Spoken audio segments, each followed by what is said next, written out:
All right, so this morning we're returning to the issue of the Ghana card, which has become a requirement in the re-registration of SIM cards. The National Communications Authority says you could lose your number and all that comes with it, Momo, and any other transactions you do with your mobile phone. If you don't re-register by March next year, this has meant that people who initially were not really keen on getting the Ghana card, as well as those who couldn't get the card for one reason or another, like Enimwa, have become distressed. So this morning, the National Identification Authority is joining us in the studio to address all your concerns and let you know how you can get your Ghana card. Before then, we stepped out to one of the Ghana Revenue Authority offices where the registration is happening, or registration for purposes of getting a Ghana card is happening. And we had some people there who expressed their frustrations with the process. So we'll hear the frustrations and then come into the studio where we've been joined by Abdul Ganiyu of the National Identification Authority. And that was when I resigned. Yesterday I told you I resigned as the spokesperson of the NIA after a lot of pressure from Enimwa. So yes, we have the NIA spokesperson coming to the studio himself, and then we're going to deal with it. So let's go listen to the frustrations that you have and the frustrations other people have. Came here around 5. 5 a.m. Yes. Have you been able to register? No, not yet. Yes. Very difficult because like some people will come late, but they will do their own for them. I came here since Monday. I came in Monday, Tuesday, today too I'm here. I didn't go to school Monday, Tuesday, today too, just to do the Ghana card. I came around 3:29 in the morning. You mean 3:29 a.m.? Yes, please. When I came, they gave us some numbers. I think it's from 1 to 50. I was number 4, but the person who is supposed to guarantee for me, they said he's not a professional worker, so they will not allow him to voucher for me like how they do it some way. So I'm waiting for someone who will finish, then the person then guarantee for me. I'll be here for a while. For about 2 hours. I think 3 hours. They said they have already counted them. So, unless tomorrow. I came here exactly 5:30 a.m. I'm vouching for my son. He has not registered. He is in the queue. It's going very slow. Seriously, I don't even know. But can you imagine? This is Ghana, and we're giving numbers, and then the number ended up to 45. But we find people with 58. They were rather ahead of us. So it created a pandemonium. We have to go and then sack those to 58 and 57. Yeah, so that's the issue. So I think as of now, it's going smoothly. I've been here since 5:20 a.m.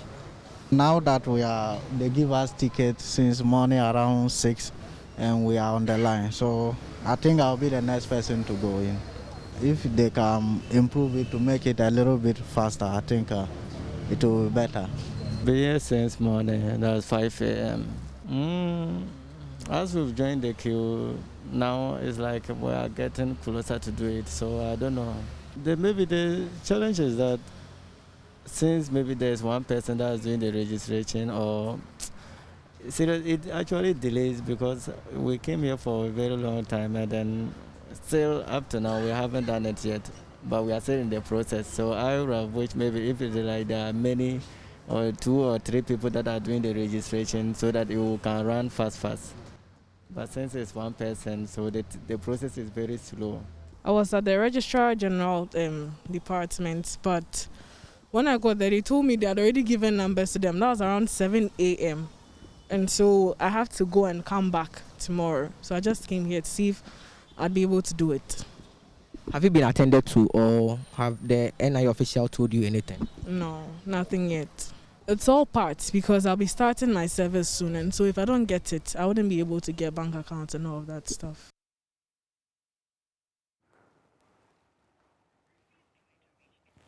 All right, so we get onto Twitter too because we have a number of the Ghana card is trending. It's trending. Okay. Number so 2. After no Brad Day, second only to second breast. only to To boobs. Yeah. Yeah. Wow. Interesting. I mean, Abdul. Okay. So it tells you how seriously people are taking it. Yeah. Okay, so Abdul is in the studio and he's going to be explaining. So here's one of the comments. That says very soon, if you don't have Ghana card, you can't breathe air in this country. You have just to go and buy from some from Cote d'Ivoire. the spelling of Cote d'Ivoire for me. Okay, then. Tried registering my old man SIM with the new Ghana card, but I get this message: are 85-plus-year-olds not eligible to own a SIM? Let's see the picture. Invalid date of birth entered. Person should not be less than 15 years or greater than 85 years. Really? Yep. Why? For now, I mean, the first phase of this registration is for persons who are 15 years and above. Yeah, but 85, I mean, you can't be more than 85 years. Yes. In that process, the person would have to come so that wait. adjudication would Wait, the take place. 86 or 87-year-old person has to leave their home and come. That would be coming with somebody, I mean, with the help and support of someone, so that we can confirm, ask some questions, do some adjudication. Why? And eventually. That's unreasonable. Why? Well, it's the kind of technology that is in place. So that is something that has been designed, developed just for this particular exercise. See, I can understand. So like I indicated, once the adjudication takes place at the back end, then such a person can be registered. See, I can understand that you feel that people would want to, scam the system by suggesting that. But Abdul didn't say that. Now you're saying it that's for what him. it is. That's what it is. I mean, I can understand. And that's what it is. I mean, but then it can't be an excuse to ask someone who's more than 85 years old to be present before they can validate it for you. Yes, so that's quite unfortunate, but this is how the system has been designed. Why? Who? You've just made the point. So that is a matter for us to take another look at. Yeah, please do. I have to just represent what the situation is, so that the technical team can take another look at it. Of course, we haven't had many of such instances, but as it has come up, that certainly is a genuine. But we have to find a way around it because, yes, it's like, I mean, sorry for bringing this thing in, but it's like SNIT asking people who are beyond a certain age to have to be present physically at they are retirees. And it's the painful thing about it is that you're not asking the young, vibrant, able-to people to come in, but you're asking people who are old and frail and maybe sick and, the registration has been put into phases. So the first phase, as I indicated, is for those who are 15 up to that particular age. And then you would have those who are also below 15 years, from 0 up to 14. Right. So for now, the business really is about capturing those who are 15 years and above. But the ramifications still affect those who are above 85. So for an individual around that age, then an adjudication can take place for that person to get registered and all of that. But like I indicated, as we go on, there will surely be a system to be able to address people. I have a question, sorry. So if this 87, 88-year-old man or woman cannot come in, they lose the use of the SIM card. There's no exception for them. It's come in or you lose it. For SIM card registration, that's another conversation in terms of the age limits. So no, I'm talking about the Ghana card because you need the Ghana card to get all these things. So my point is that if they cannot get a Ghana card, there are no exceptions for them. If they cannot get Ghana card at the moment, there ought to be an exception. And aside the use of the Ghana card, one can also use passport, especially for persons just coming into the country. So once the person goes to the telecodes without a Ghana card, knowing that there's an age limit, the telecodes surely would find a way of dealing with it. Is this something that you've had a discussion about, or is this conjecture? Exactly. These are conversations that have taken place between NIA and also the National Communication Authority team. So, in effect, we are speaking from the same hymn book. So, it's a genuine concern. I totally agree with you. So, going forward, this is a matter that we should be able to address. All right, so this is just one of the issues that Exactly. but certainly there are many issues. So let's start with the people who are having to queue for long hours at the GRA offices. So how many offices are there for people to go and register, the GRA offices? Yes, so at the moment there are 34 GRA offices across the country, in addition to the headquarters where premium registration is taking place. So that's what we have. Okay. If you come to Accra, for instance, there are about 12 of those GRA offices that registration is taking place. So if you go to the GRA offices, it's going to be for free? Exactly. No charge? Yes. But then if you want to pay premium service, and I said you go to the NIA office, headquarters, yes, which is around Tetekwashi. Yes. But I've been there as well, and the place is packed. You've put up tents, yes, in your car park, and so visitors are not even allowed to enter. Why is the process this slow? Yes, you see, at the headquarters, a couple of services are taking place there. It's not just people coming in for new registration.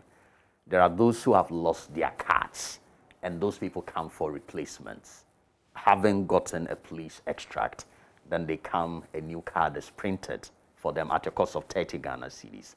Then you also have persons coming for updates.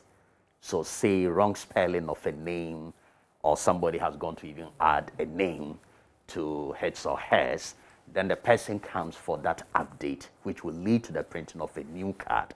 So you have quite a lot of people there seeking these services. Then we also do the foreigner identification management system, where foreigners who have lived in Ghana beyond 90 days are able to come to register for the non-citizenship card.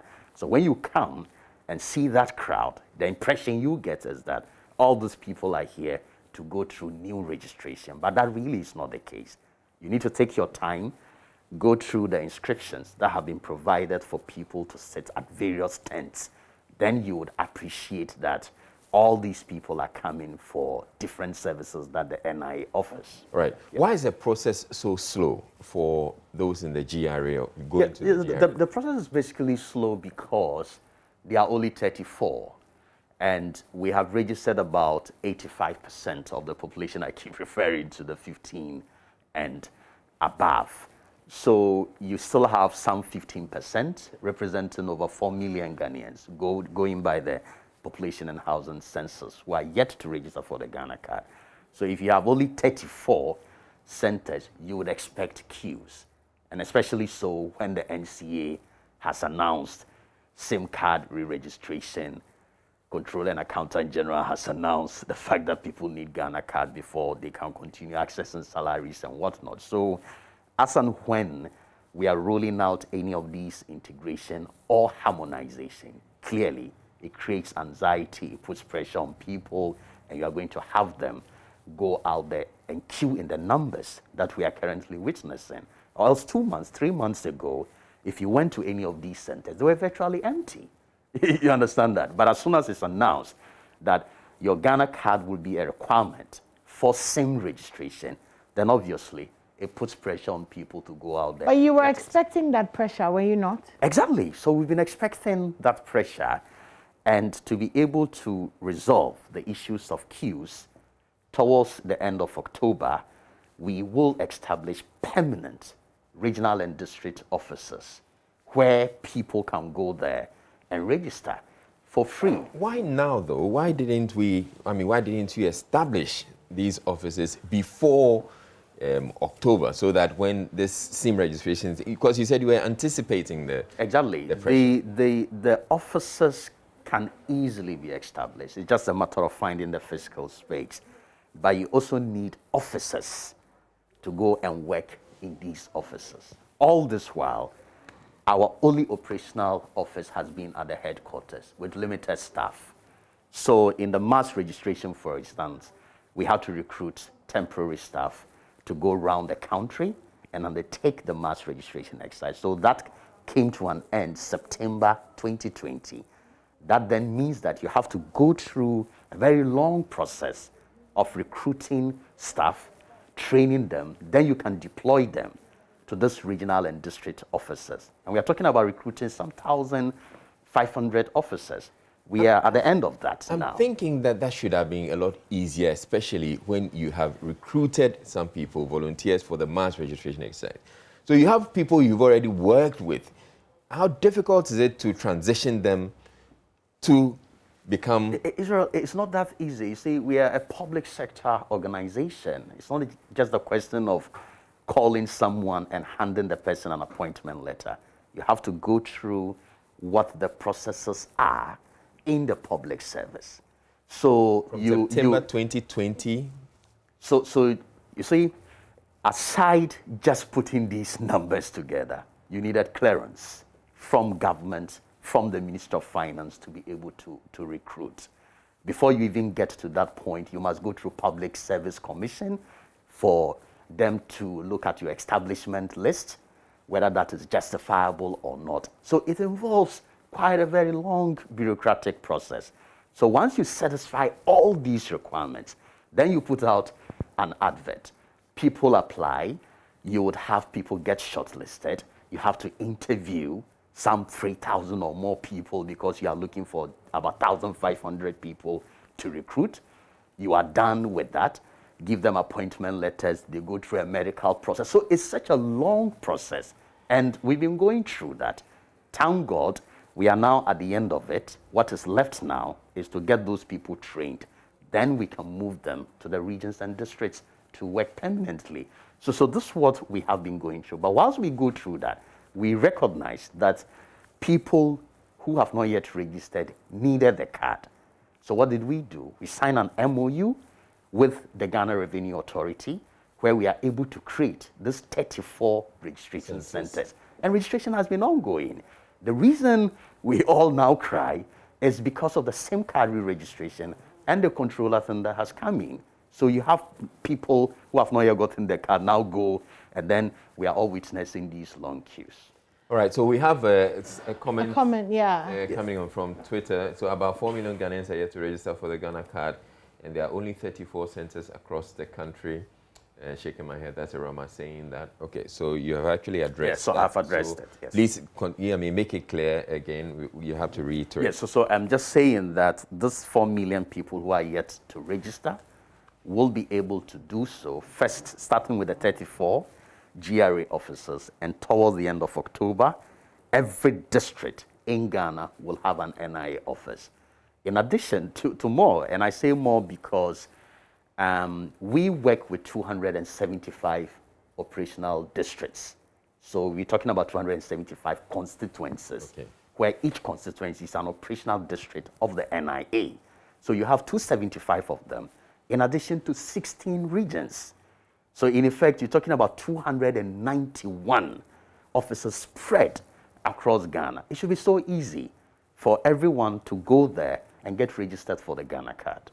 All right, and you're saying that this is going to be free at your... It's going to be free, so as long as it's the first time registration for every Ghanaian, it is free. So payments or fees and charges are applied in circumstances where you go to a premium center, that is number one, or when you have lost your card and you are looking for a replacement, then you pay the 30 Ghana cedis. Or when an update is done leading to the printing of a new card, then you pay the 30 cedis. But there's also what we call the institutional registration. So multimedia, call on NIA, come and register our staff here, and you should be 50 people and above. So that one, each person pays 100 Ghana cedis. And that is institutional registration. So we do that for quite a lot of institutions. Then you have the household registration. So you sit at home, invite us. You should be 5 people in the household and above. We come and register you. Each person pays 150 Ghana cedis. So these are the fees and charges that we've taken to Parliament, which have been approved. How about a community coming together or a neighborhood coming together, especially for some of these people who are old and frail and can't be in your office? I mean, I'm thinking that's an idea for people out there who are old and frail. The community can come together, have the 5 people that he's talking about. And you say for those people you're going to be charging? Yes, a community can come together, but they will not still fall in the realm of an institution or a household. So we can do what we call mobile registration. Right. So within that district, we can move a team to a whole community. We have informed them. We'll be there for 2 days, 3 days. So they gather. We get them registered. For free? For free. Okay. So that can that's still a good happen. idea. But that will only come up when the district and the regional offices are set up. I hope you get me. For now, we may not have the personnel to move into communities to get people registered. But by the time the regional and district offices are fully established, we'll have permanent staff working in all these districts. So there we can do that.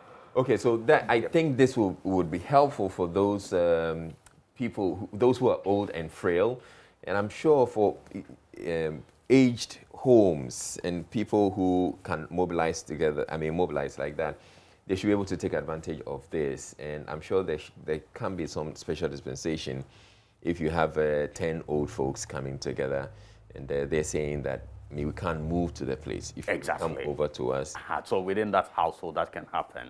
But then once it falls in the realm of a household, they would have to pay the 150. No, but you should have some special dispensation. Yes, so the community registration system, yes. So that one is practicable. That can be done.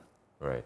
So yes, let's know what your issues are. I've brought a number of them up, but I'm sure there are many more that you guys have.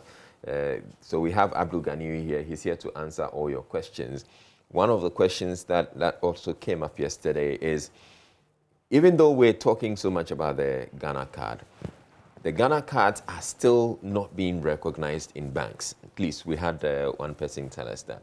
Why is that so? Well, I don't know at what point the person went to the bank and it was not accepted. But as we speak, Ghana card is accepted. The challenge was to build an electronic verification platform. Yes. So that the banks will be able to verify your information or data. Has that been done? That has been done. That has been done. Exactly. A pilot has been successfully carried out on the platform with CalBank, all their branches, currently now onboarded. I know Fidelity Bank is onboarded as well, UBA. So not all the banks are on board. Yes, so the banks themselves have to build some infrastructure because it's about procuring the verification machines and being ready at all their branches. So as and when they are ready, they write to NIA and our partners. Then we. So you said which banks are? UBA. UBA is currently onboarded. CalBank is onboarded. Fidelity Bank. Okay. And I think Stanbic. Just 4 banks. For now. So at that point, the responsibility is on them. So as and when they are ready. Okay, so then it's likely that many people will go to so they are queuing, yes. They will go to the banks and their cards will not be accepted. If we're only dealing with 4 banks as we speak. Yeah, so we have to be expeditious in the banks themselves getting their infrastructure right and then signaling us for the onboarding to be done. So at this point, on NIA's part, everything has been done and we are ready for onboarding to take place. Okay, should we take some phone calls now, because I'm sure a lot of our listeners, audience have questions for you. We have Yakubu calling us from Wale Wale. Yakubu, hi, good morning. Good morning, madam, and good morning to the cherries of joining us. Thank you. So what question do you have? Yeah, not a question, but I want to stress on Mr. Israel, or you people talking about the old age people. Actually, these are people who have chronic diseases, like kidney, diabetes and stuff. And some of them can't even move. So I think Mr. Abdul Ghani, my brother, they should consider that issue and make sure they have other alternatives. This is really, really disheartening. Indeed. Okay, and thank you so much. I will urge them to also work on their system to make sure to facilitate the process. Okay, thank you very much. Let's move to Kofi Teria calling us from Koforidua. Kofi, good morning. Good morning, madam. Okay, so what's the issue? Yes, the issue is that I try to re-register my SIM, but anytime I go to the telcos, what we realize is that they can't scan the Ghana card to get the data. So this has been my challenge. And So how do they get the data, Kofi? Come again? So if they can't scan to get the data, how are they getting the data?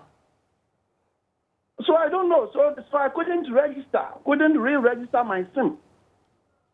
All right. Yes, you know when you go to the telcos, they take your picture, they take your this, and instead for them to capture the data on the card, they have to scan the card. So they put their phone or their gadget at the back of the SIM card, and it can go through.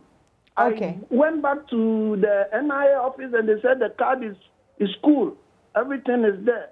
I came back to the telcos and still the problem.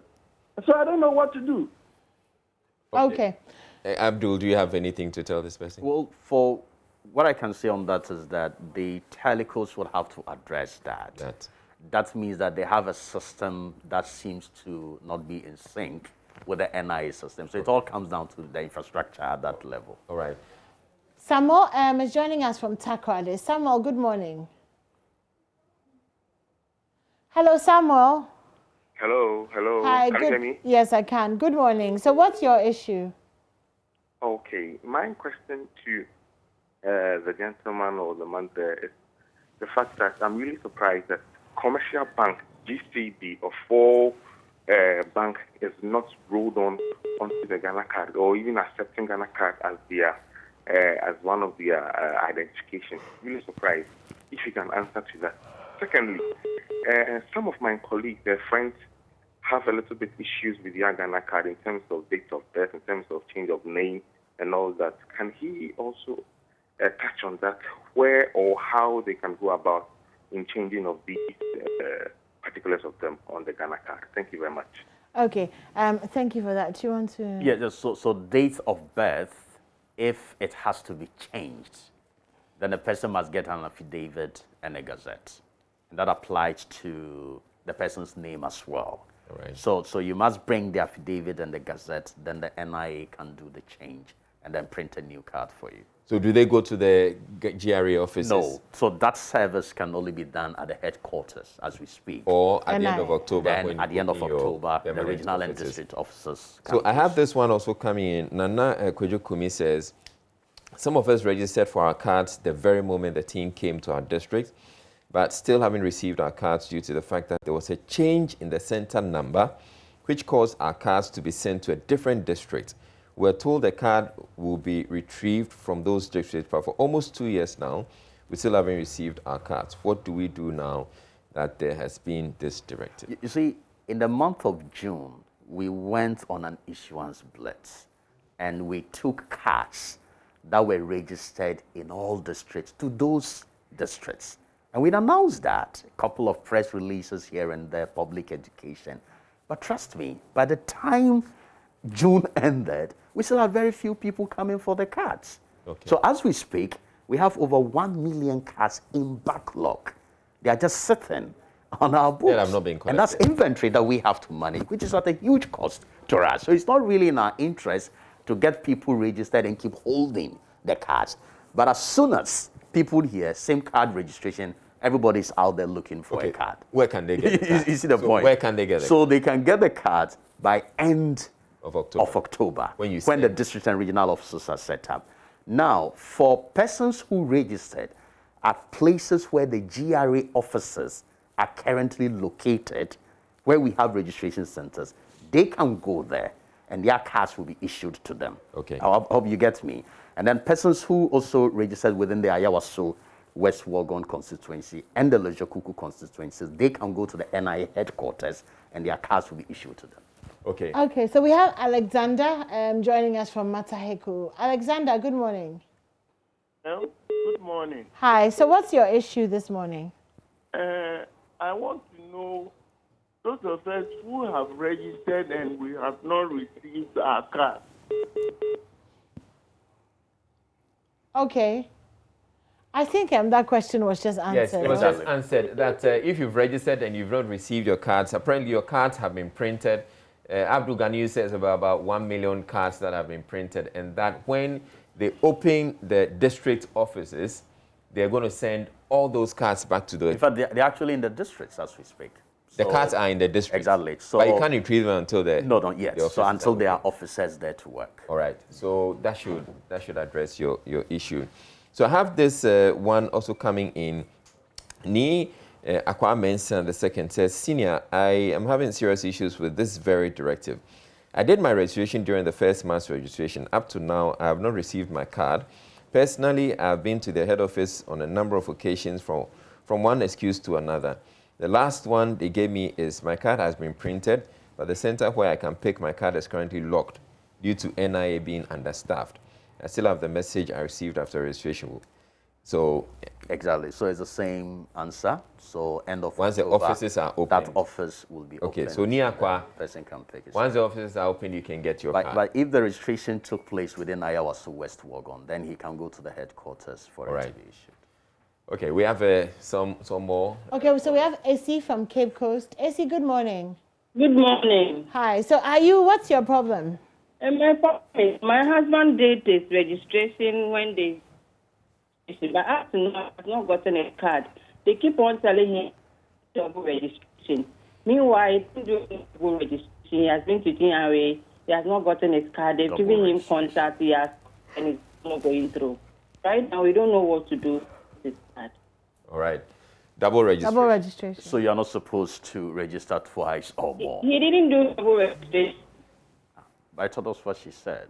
She said she is being told that it's double registration. Exactly. So that's what the record says. So your husband has registered twice. Okay, hold on. So an adjudication must take place, and at the end of the day, that particular registration cancelled, and then the person will be asked to do a re-registration. All right, maybe let's clarify. I've heard Professor Kenatefa indicate that there was some registration that happened way before, not this current this current dispensation.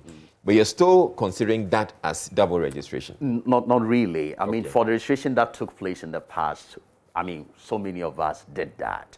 What is important there is the consistency of the data. Okay. So, for instance, name at the time, how different is your name today? So if you brought something different without the necessary supporting documents, then that becomes a problem that has to be adjudicated. All right. But for double registration, that is fraud, it's criminal, and under normal circumstances, NIA should come after you. Okay, we have another caller, Clement Safo. Hello, Clement. Hello. Hello. Yeah. Yes, so Abdul is ready to take your concern. My question is that because we have registration on our phone, we are told to go and do another biometric registration. So I'm going to do it at the telepost, or it's going to be spread across the country, because I know the telepost don't have much offices in the country. Otherwise, the queue will be too long for us. Clement, I missed the first part of what you were saying. Please repeat that. I said we've done the first registration on our phone, the US. All right, the short code. I'm looking at the short code. So I'm looking at the second part where we're going to use going to get the biometric registration at the telepost. And I think teleposts don't have offices in the country. There are not many. So, I mean, I don't know how we are going to queue for all those ones. If they can make it easily available around the country, we can easily go there and verify with that information of the biometric registration. That would be good for us. Otherwise, the queue should be too much. Because right. so far, a lot of offices in the country. All right. So you had Clement. Yeah, so going back to the telecodes to take the biometrics, first of all, that is very necessary. I've heard people raise questions about that. Why do I go through the online process and yet I have to turn up in person at the teleco? That is because if your Ghana card is on the table, I can pick it and go through the process. If I do not have to go and give my biometrics, then I start using a SIM card in your name, and that is criminal. So the going back to that teleco for your biometrics to be taken is just to validate that you are who you are, and you are the one who went through that particular process. All right. After all, that's all what we are trying to prevent is fraud in the use of SIM cards and whatnot. Now, the second point is they do not have offices across the districts in Ghana. So what happens? So the teleco's response is that they are going to rely on their agents. So they have recruited people, they are going to train them, give them the necessary machines. And in every village, in every hamlet, that verification process can take place. All right, thank you. We have Abdul Karim as well. Hello, Abdul Karim. Hello. Yes, Abdul Karim. Yeah, my problem is when I try to register my SIM. Yeah, I try to register my SIM. When I try to register my SIM, the card, the message I receive is that my card is not validated, and I've sent it to the NIA. They say that the card is genuine. All right. Let's have Abdul Ganiyu respond to that. So he says his card, when he tries, he says it's not validated. He goes to NIA, they says it's genuine. What could be the problem? Yeah, so if it's genuine, it means that our technical team have taken the record, they've run it with the system, and they see clearly that it is genuine. So the telecos, again, must look at that aspect. Okay. Why are the two systems not syncing at that point? I think that is where the challenge would be. But for all such persons who have that problem, once they get in touch with us and we take their personal identification numbers, we are able to run it with the system to establish the validity of the card. You probably then should be going to the telcos to find out whatever the problem is so you resolve it, because you're having your clients go there and they're having... Yeah, so every now and then we share information between the telecos and the NIA, and also the National Communication Authority and the NIA. These issues are going to be coming up. I mean, especially for this beginning. This is the first time we are trying to synchronize all of this data. So as the issues come up, we believe that they will be resolved at all the points. All right. The NIA, one hand, NCA, as well as the telecos.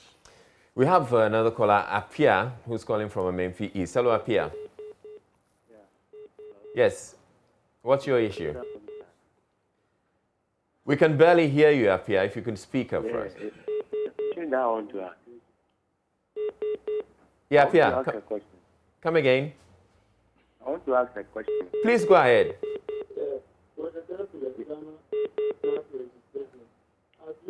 We can't hear you, Apia.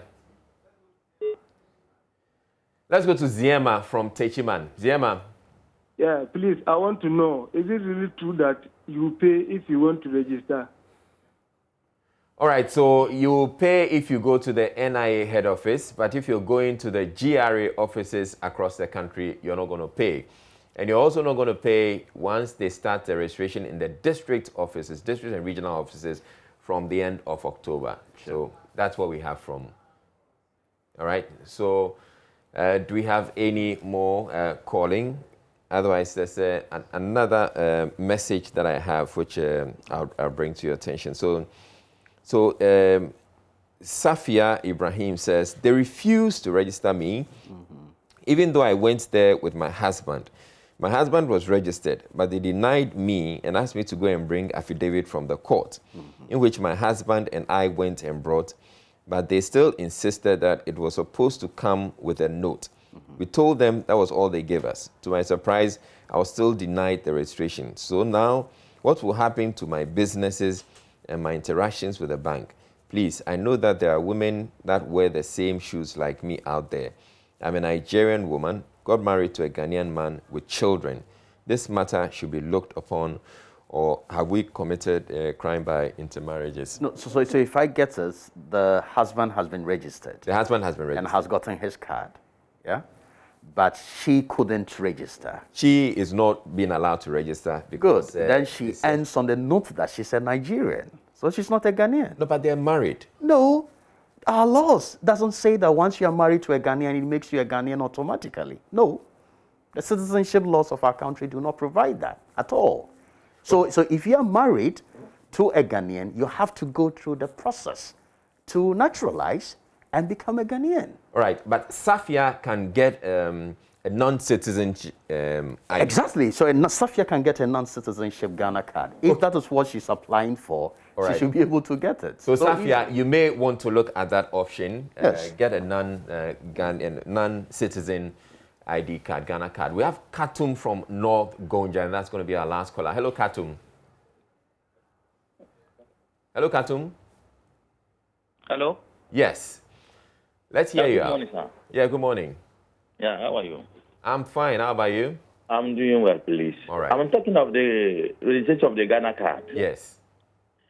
One of my uncle, Hello? Yes. One of my uncles has registered the Ghana card from Kumasi Opokuwari. Okay. But up to date, he hasn't received the card yet. All right. So I don't know. Either they are opening new registration or... So I wanted to find out and call him so that he will get the Ghana card. All right. Abdul Ghani is going to answer that. But you see, people should also take note of this. Wherever you registered, that is where the card will be sent. So at the time of mass registration, probably you were living in Tamale. So we got there. You registered for the Ghana card. Now you've come to live in Accra. So now that we have printed these backlog cards, we can only take all cards to Tamale that were registered in Tamale. You get a problem now. So this gentleman, from what he says, it gives me the impression that a person registered in Kumasi but doesn't live in Kumasi anymore. So we wouldn't know that. So once your cards are printed, we'll surely take it to the district that the registration took place. So people must make the effort to travel and go pick their cards in the district offices that registration took place. That's very, very important. Okay, good. We have some messages also coming from Twitter, so let's take those ones as well. We have Emperor says, why should I go to network office for verification? Whilst Ghana card, we did verification. So Abdul Ghani has explained that already, that is to avoid impersonation so that no one can take your card and go through the process and register your number or register your number with your Ghana card. Yeah. And then you turn out that somebody else is using it. So that's to avoid that. We have another message coming in from Twitter. Let's take that as well. So Mercy Me says, does the Ghana card vomit money, or the CAG should go and check if all his or her family members are having the Ghana card? What kind of arrogance is that? I don't get it. Does the Ghana card vomit money? Green card over Ghana card. Okay, that's fine. I mean, that's your position. Kweku Kwame says, so why isn't NIA distributing the Ghana card? I've been to the office several times. They will say it's been done too. Okay, so again, Abdul Ghani has brought it up. It says that you can get your cards out with the district offices. Once the district offices are opened at the end of October, you can get your Ghana card from those offices. When we have Akrobatus son saying, the Ghana card, dear, Nanado, don't turn them into cocaine everywhere you go. You need it. I started asking for my card from last year. I still have not received it. I don't know what to do again. Now my SIM cards, my betting and bank accounts will be closed indefinitely. I'm so sure you're worried about the betting, your betting account. But yes, as it's been indicated, you can get these cards from the district offices at the end of the month. So, well, thank you very much, Abdul Ghani. I think we've exhausted the issues that people have. Sure. I'm not sure we've exhausted them, actually. I'm sure people will still keep having issues. Is there like a hotline that people can call and ask these questions? If they yes, we have our contact center line. All right. If I can. So Abdul Ghani is going to share that contact service, that contact service line. So you can call in and ask all your questions and get these issues resolved for you. But I'm sure if you go to the NIA website as well, you can get to see that. Maybe we should pull up the NIA website and let people get to see what it is like. You can go there and we get to visit the NIA website. And they're also on Facebook, I believe. So you look out for them and go there and see whatever it is that they have. Okay, so the contact center is 0242 all right, 43 8615. Let's put this number on the screen, please. 0242 438 8615. 0242 43 8615. All right, so you take this number, 024 243 8615. No, exactly. Let me be sure that we have that. No. What you give me on the screen is... so 0242 okay. 43 8615. 8615. So, yes. 024 243 8615. 024 243 8615. That's the national. Yeah, so it's just one line, but when you call, it branches to many other pots that people can talk to you about. Okay. All right. So that's what you have on your screen. The number is out there on your screen. So you can call them and they should be able to address all your issues for you. Thank you very much, Abdul Ganiyu, for coming in. Thank you very much for having me. all the insights that you've shared with us. All right.